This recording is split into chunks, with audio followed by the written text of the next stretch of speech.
Good day everyone! Welcome to my channel. This is Hot Sports Balita. Para sa balitang sports, Gilas Pilipinas pasok na sa semifinals ng FIBA Olympic Qualifying Tournament.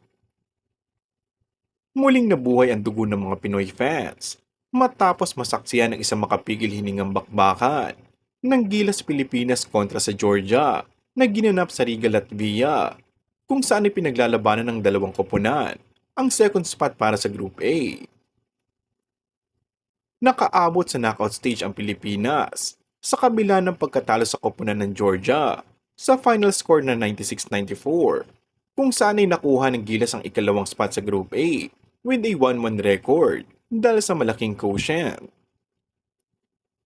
Marami ang natuwa matapos mapanatili ng Gilas ang pag-asa ng mga Pinoy na makapasok sa Paris Games matapos na makausad sa semifinals ng FIBA Olympic Qualifiers.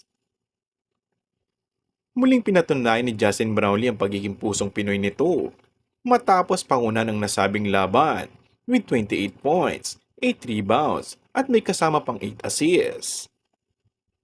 Habang si Dwight Ramos naman ay kumamada ng 16 na puntos, 5 rebounds, 4 assists sa isang 5 of 12 clip upang tulungan si Brownlee. Nagmistula namang panggising ang ginawa ni CJ Perez matapos magtala ng 14 na puntos, kabilang ang back-to-back threes upang maibaba ang kalamangan ng Georgia.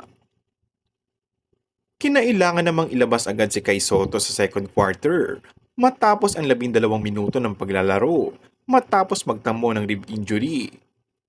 Agad namang itinakbo si Soto sa ospital upang agarang magamot. Kung bago ka lang sa akin channel ay mag-subscribe at pindutin na rin ang notification bell. Maraming salamat!